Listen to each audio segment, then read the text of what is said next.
Hey guys, Ida here, and this time we're going to talk about the general map strategies and the role of light tanks there. You see, the problem is that sometimes the flank where light tank can be the most effective, well, first of all as a scout, and the flank which is just of greater strategical importance in the map, those flanks can differ. Most of the time they are in the same place, like, say, Westfield or Steps, or, I don't know, like Praharka, where light tank is effective everywhere.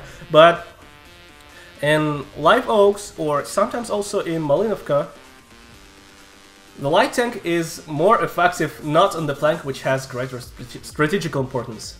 Because in Live Oaks, like here, railway is of course a lot more important than the town. Because heavies get to the town slowly, because heavies also fight slowly, and by the time, you know, heavies finish fighting, the mediums from the railway flank just come and collect the rest of their hit points and all. And when the heavy tanks just leave the town, if they leave the town, they just go out in the open and they can be just killed from the railway. So that's why a railway flank is generally more important in this map, not even generally, I would say in 90% of the cases. But if you're a light tank, you can change that. So in this battle I saw that the enemy team has a lot of heavy tanks, and well, to be honest, I expected their heavy tanks to be going to the town and that our team can just shoot their sides, you know, the regular way it happens. That wasn't really the case, but still, I'm not stopping, and well, you could say that I really drew my team to this flank, and that was a strategically disastrous decision. And I will agree with you. You know, sometimes I see in the comments under my videos, like, especially I think under Malinovka videos, where people say like, well, you give some initial spotting and that causes your team to camp. That is partially true, but then you can use it to your advantage, and that's what I'm trying to explain right here. So the whole idea of going to the wrong flank and drawing your team to the wrong flank is that you will put constant pressure on the enemy team, and therefore, even though the enemy tanks will go to the strategically correct flank, the other tanks which go to the other flank will be killed so quickly, and your team will lose so little when they kill them, that even though the enemy team will have the correct kind of flank, that won't help them. Because the enemy team, okay, they will have like 6 tanks which won the correct flank, but you will have 12 tanks alive which just killed everyone else. So it doesn't really matter that the enemy team won the right flank. Like, as you see in this case, our team just cut it short, not even going to the town. They're just going to the enemy base, you know, right away without any fight in the city. Oh, Leopard, that was a bit painful. Yeah, I should just retreat a little bit. I got a bit too aggressive there. So I'm just keeping the enemy team spotted. I'm somewhere on the front line, and whoever, you know, pops up from the railway or just from the bushes somewhere there gets lit immediately by me and gets hit by my team, which stands far enough not to be spotted, or at least some of tanks of our team stand far enough not to be spotted, but to be able to shoot at the targets that I give spotting on. And even though we're losing by HP, currently we are winning strategically.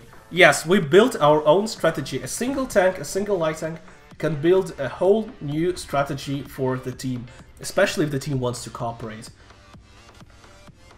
So the key point is that you have to give constant pressure, because if you stop, you know, if you go halfway, if you go to the wrong flank, you draw some of your team with you, and then you know, you just spot like 2 enemies, and then you stop because you think, it's a bit too dangerous.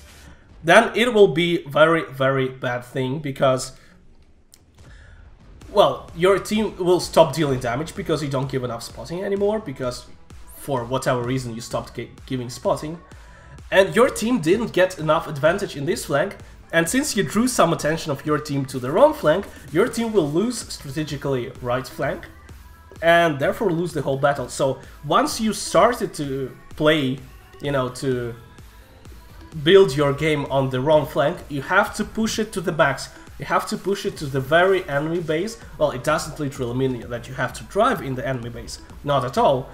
Because all you need is to get enemies spotted constantly. That's all you need. Just, you know, some light tank players don't see difference between going directly into enemy base and just spotting everyone. You can be far away from the enemy base. Just keep the enemies spotted. And that's all I'm doing here. Like, I'm trying to be careful and, well, I'm also on the front line, but since I have camo, it's not really that dangerous to me. And as you see by the hit points, our team is starting to win. Because the enemy team just couldn't win the railway flank quickly enough. Just because, well, everything happened so quickly on our flank that we just pushed, we're already at the enemy base. That they are just confined to that small region, and that is something that you can do in Live Oaks or sometimes in Malinovka, although I don't really like doing it so much in Malinovka, but you can give some spotting on the enemy team. If you just give constant spotting, you know, of the other side of the field, you can win the battle like that. But you really need to take into account, in both cases, in case of Live Oaks and in case of Malinovka, you must take into account the enemy setup. Well, your setup and enemy setup.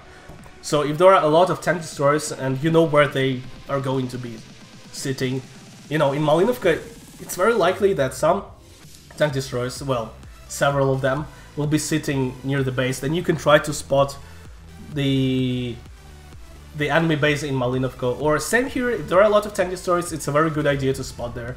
If there are a lot of heavy tanks, well, like in this battle, it can also be a good idea. If there are a lot of mediums, then you will be useless, and if you also draw someone with you, then you won't really succeed, so these tactics won't work. But if the enemy setups really allow you to do that, you can rebuild the whole strategy of your team alone. And that is something what I like a lot. You know, this feeling that one little tank can really rebuild the whole strategy of your team and, well, pretty much win the battle, as you can see by the score. So, if this was interesting to you, then just thank you for watching. You can like this video, you can dislike this video, whatever. See you in the next videos, guys.